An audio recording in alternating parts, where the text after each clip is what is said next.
6h30, 9h, la matinale. Bonjour Tugdual Derville. Bonjour Stéphanie, bonjour à tous. Vous êtes très remonté ce matin contre le congé parental. Vous souvenez-vous du débat qui faisait rage au précédent quinquennat? On discutait d'une théorie du genre. Les uns l'accusaient d'envahir l'école, les autres niaient son existence. Or voilà qu'arrive une preuve de ses effets désastreux sur les femmes. Le Haut Conseil de la famille, de l'enfance et de l'âge vient de faire le bilan de la réforme du congé parental de 2015. C'était la mesure phare de la loi pour l'égalité entre les femmes et les hommes de Najat Vallaud-Belkacem.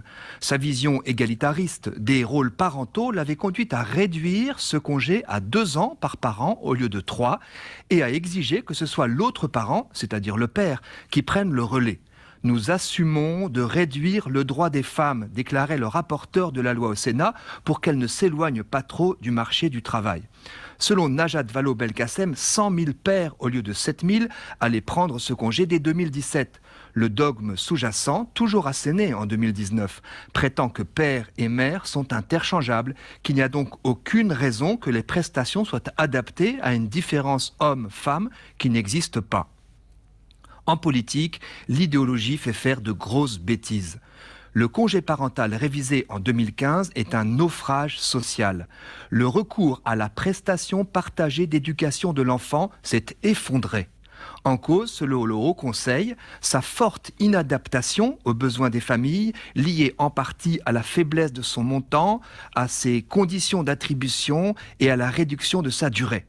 Les experts constatent que, malgré la perte du droit à une prestation accompagnant l'interruption d'activité professionnelle, les mères sont restées inactives jusqu'aux 3 ans de leur benjamin, voire jusqu'à son entrée à l'école maternelle.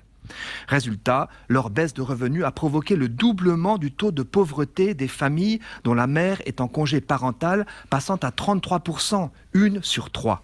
Ce fiasco social a participé à l'éclosion des Gilets jaunes qui ont mobilisé beaucoup de mères précarisées. Visitant un rond-point en novembre dernier, François Hollande poussait les manifestants à se faire entendre. Son entourage annonce que l'ancien président a ajouté à la réédition de son essai qui sort le 3 avril en livre de poche, un chapitre sur sa compréhension des mouvements sociaux survenus cette année, notamment sur les Gilets jaunes. Rappelons le titre de son livre, Les leçons du pouvoir. Moi je dis qu'un « nous nous excusons » vaudrait mieux que ces leçons. Merci beaucoup Tugdual Derville. Vous n'hésitez pas, vous pouvez réécouter cet édito ou réagir sur rcf.fr.